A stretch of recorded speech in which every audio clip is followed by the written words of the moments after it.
Hey, good Tuesday evening, everyone. State Representative Brad Halbrook here with Representatives David Freeze and Adam Niemerg and Blaine Wilhauer. Thanks for joining us this evening, everyone. Hey, guys, this is we got big news today. Illinois, home of the worst mayor in the nation, 80% disapproval rating. Can you believe that? And Blaine, Hard to believe. it's hard to believe. And Blaine, I think his approval rating is about the same as math and English proficiency scores in most of our public schools, about 6 or 7%.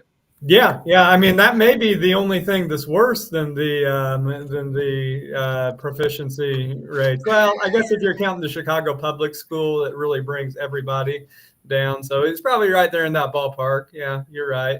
But hey, we're full force still doing DEI in the state of Illinois. I got that straight from the horse's mouth today. So.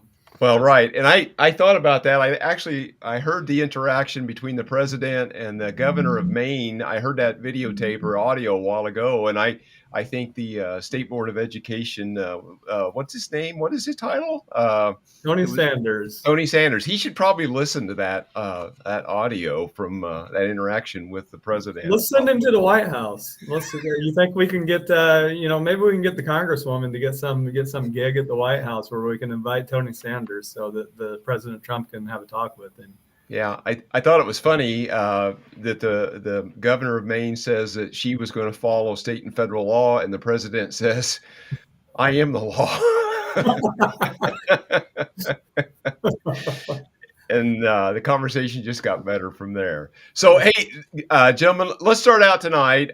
You just got an email that says, "What did you do last week?" List 5 items, and a non-response will be considered as your resignation. What do you think about that? I think it's great. Make some of these employees defend their employment. I mean, if you can't think of 5 things you did last week in your job, you probably shouldn't have that job. Yeah. Well, for us, would going to Springfield 3 days last week, would that count as 3 different items, or would we have? I think having listened to the governor call us Nazis all day Wednesday constitutes is good enough. No, that's full employment right there. It's really great because it's a situation where you have those that aren't working in the government and those that might not, like Trump said the other day, those that might not even exist, being asked, hey, just be accountable. Just come up with 5 things. And one thing I find interesting is you have the establishment of both parties all up in arms about what's happening with this. And really, when folks can talk about limited government as much as they want, but when you actually start limiting government, you see who government actually benefits on both sides of the aisle. They start to throw a huge fit about what's going on. Right. That's 100% true. Well, I can tell you that, I don't know if anybody else in the General Assembly has inspired an entire education committee to design T-shirts based off of our interactions last week. So, at the beginning of these committees, last week was the first week that we were actually doing committees. So at the beginning of it, the minority spokesperson and the spokesperson usually exchange pleasantries and, talk about rah, rah, rah, we're going to get some things done this year, and I decided to talk about equity and excellence, which is more essential in education, equity or excellence. Well, that really triggered them, especially when I talked about 1 out of 10 kids in Chicago Public School couldn't read. So we come in there today, and they all have shirts on that says "Equity is excellence." Well, yeah. I think the about 77 million people in this country beg to differ, right? Right. Exactly. Yeah. Well, Blaine, you just have an uncanny way with your colleagues. That's all I can say, especially in that education committee. Hey, gentlemen, let's get into our slides here for this evening. And look at that. We're going to talk about Governor Pritzker's address last week. I'm sure many of our viewers have seen some different audio and video and our written statements that we've put out. But to that point, let's just kind of get into our first slide here. And it was quite an interesting speech, about 40 minutes last week. But the governor made national news, national headlines, which was probably his goal all along, gentlemen, with some of the comments he made. It took him 5 minutes on the Nazi comments there at the end. But, and the other part about all this was, what, 4 months ago, there was going to be over a $3 billion budget hole. And the governor evidently found a jar of magic beans, and that has kind of like disappeared, where we just don't have those budget problems anymore. So I'm just going to throw it up. I don't know who wants to start in first, but let's just open it up and let's kind of talk about what happened last Wednesday at high noon in Springfield. Yeah, I tell you, anybody that I talk about the budget with, I wish I could balance my books like the state of Illinois does. If you come up short, if you have a deficit, you just have projected income out there, and you can demand more money from our taxpayers. I wish I could do that every time I wanted a pay raise or a new program, a new anything. I wish I could remember the number that the budget has increased under Pritzker. I think somebody went up 30-some% since he's been in office. Nearly 40%. I think it's 37 or 8 or 9%. It is insane. We have got to stop spending money we do not have. I mean, the taxpayers of the state of Illinois have had enough. Mm-hmm. Yeah. Well, one big item was $400 million, I think it was, for the illegal alien adults that are age 45 to 62, their health insurance, and which is, I think it's over a $600 million expense this past year, and they just took $400 million of it away. So I'm just curious if anybody believes that they're not going to fully fund that program by the time it's all over with.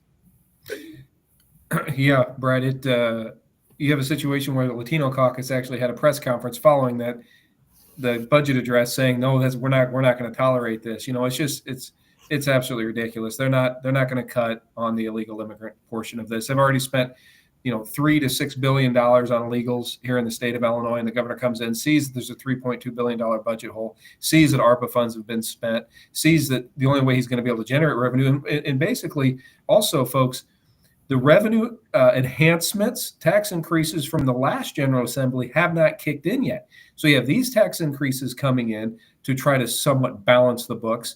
Then you have these parlor tricks that the governor's playing, saying, well, we're going to cut some of these programs. We're going to talk about this, which really he didn't talk too much about the budget in the budget address. He spent more time calling us Nazis than anything. But you bring all that back in. I guarantee you at 3:00 in the morning, the last night of session, we're all going to be sitting there and we're going to see a massive tax increase come down. Right. Yep. That's exactly right.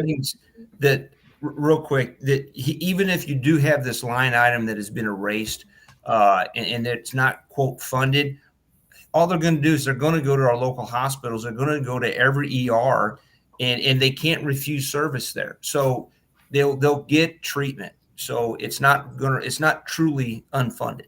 That's 100% right, David. Yep. That's what's going on here. Short of ending the sanctuary policy and getting illegals out of here, we're going to continue to fund them. Yep. I mean, there's millions of these in our K through 12 education system, and we're bearing the cost to fund that, although they're not putting any money in there for it. So it's all a shell game.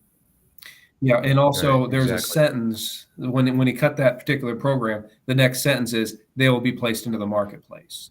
So who is subsidizing that marketplace to pay for those health insurance programs? It's us, the taxpayer.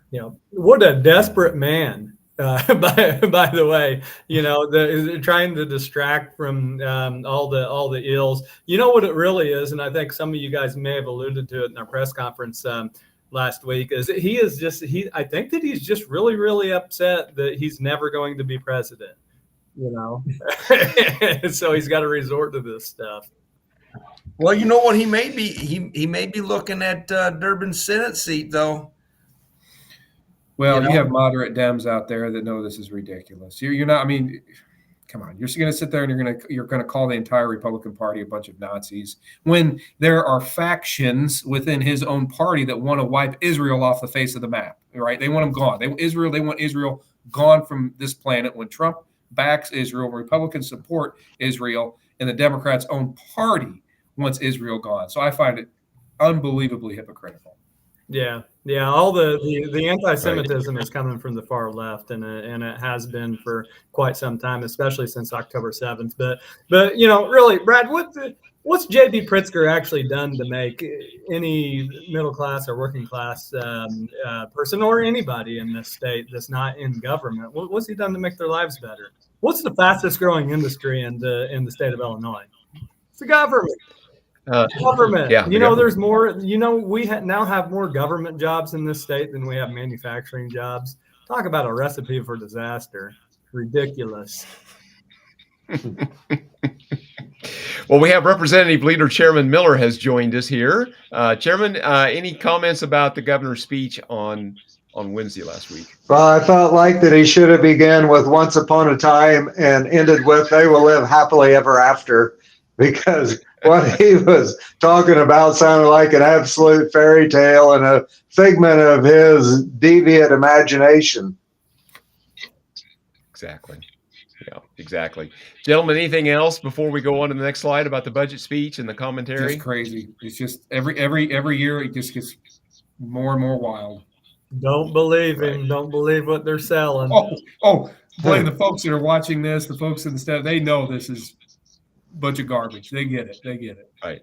So we touched on a couple of these things here as in the earlier slide, but here's a great graphic from Ted and Mark over at WirePoints and their entire team showing how this budget has grown exponentially over the last several years. And you can see the growth, especially since Pritzker's taken off. It's nearly 40%.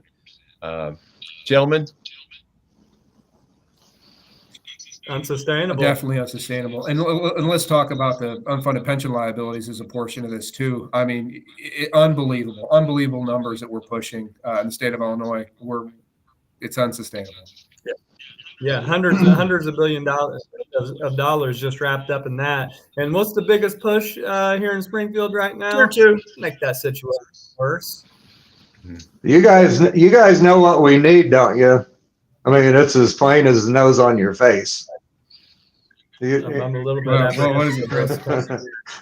We need a printing press, so we can just manufacture dollar bills rather than tyrannizing the taxpayers like has been his choice to do.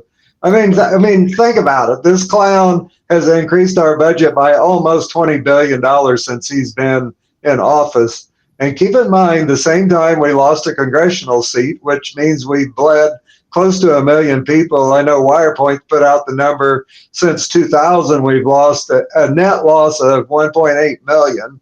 And so probably, if truth be known, if Illinois wasn't so corrupt and there wasn't so much inside baseball, we probably should have lost 2 congressional seats. But that's beside the point. But their spending is absolutely out of control, and they have no place to go except to try to confiscate hardworking Illinoisans' money and redistribute it to people that don't want to do anything, and also that have come in here illegally. It's just insanity what they've done to destroy the working middle class here in Illinois, and also people with on fixed incomes. Right.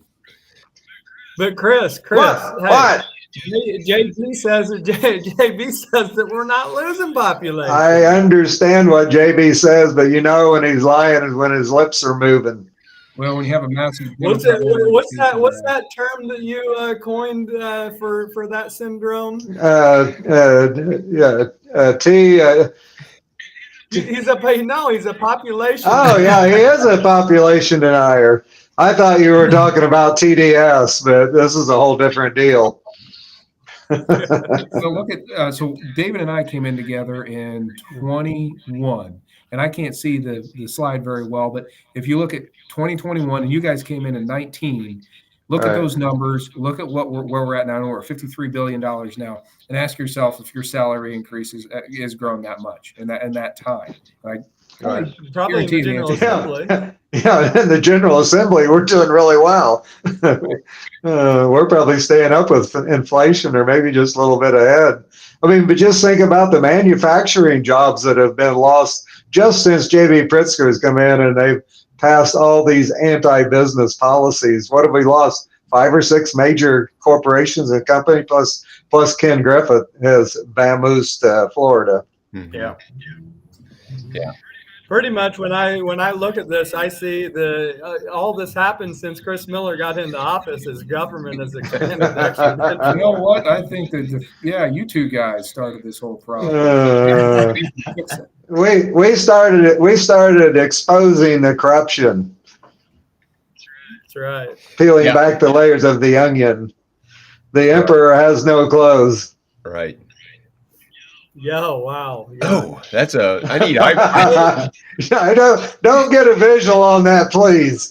don't think we have enough eye bleach there, Chairman Miller, to bleach that out of our eye. I think it's permanently. So again, illegal aliens are continuing to be funded. The abortion stuff is continuing to be funded. DEI, Blaine, you were in the Approps K-12 hearing this afternoon. This slide says 350 million more, but I think the request overall was for nearly $500 million more for that education level, wasn't it? Did I hear like 480 or something like that? Yeah, it was well in excess of 450-ish or so. Well, yeah, and that's all on top of a system that they're bragging about 3 out of every 10 fourth graders can read at grade level. The only people talking about the kids are us. Do you guys ever folks? You need to understand this. Whenever we have these town halls, whenever we talk in these meetings, Blaine just talked about the kids. We're talking about the kids. When you sit in these committee meetings, when you sit here in Springfield, children are not mentioned once. It's all about the administrative costs, like CPS. Have Brandon Johnson's bought and paid for. It's all about striking, what they can get. It's never about educating the kids. And if it is about educating the kids, it's with these woke climate change, DEI, egregious sex ed bills. It's not about reading and writing, and they're never talking about the kids, which is what exactly we talk about. Hey, keep in mind though, I mean, the future's bright here in education, Illinois.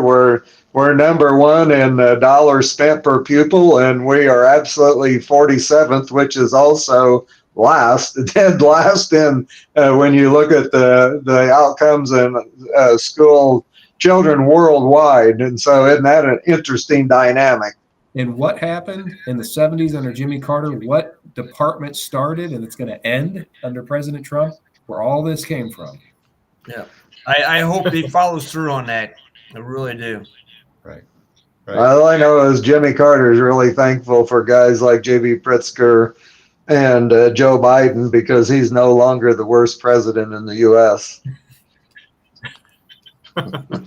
Yeah, exactly. Gentlemen, let's do this last slide, and then maybe we'll make a round around the table and kind of talk, maybe offer up some closing thoughts and comments as we're kind of in the throes back in Springfield this week. The temperatures have warmed up dramatically over last week. Of course, that's just Illinois, but you can find us at IllinoisFreedomCaucus.org, or the weekly e-news, or every 10 days is on Substack. Just go to IllinoisFreedomCaucus.substack.com. It's a great place to find us there. Let me pull this back out. And so what do you say? Let's the way I see it on the screen, we got Adam and David, and then Blaine, and then Chris, just closing comments. Let's go to Adam, and any closing thoughts about what you see going on, and any thoughts about Springfield.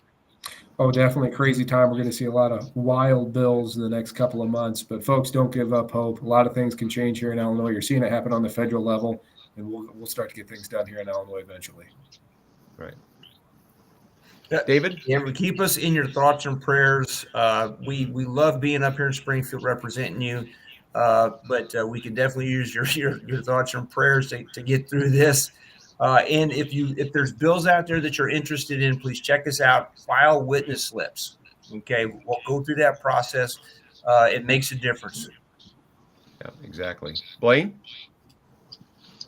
Hey, thanks everybody for tuning in tonight. Thank you for all your support. You're the ones that make this go. There's comments on there about what Republicans can do to, fix this. And the biggest thing we need to do is to get the government out of our way. That's right. Oh, amen. Illinois is great. We're just plagued with bad politicians. Right. So get out and vote, right? Exactly. Chairman Miller. Well, I know it's been great to be able to jump on here. Finally, I had a lot of distractions this evening, but anyway, I know that we talked a little bit about Brandon Johnson there in Chicago being the worst mayor in the history of the city. And I know some of the sources was talking about also happened to mention the mayor of Rosemont kind of in that conversation, which I have a hard time believing that to be true, but you just never know. You have to check out you have to follow all leads. But anyway, we've had a great time, great conversation this evening. And so anyway, stay tuned, and we will be back hopefully next week with another exciting round of what's happening in Springfield, Illinois. Exactly.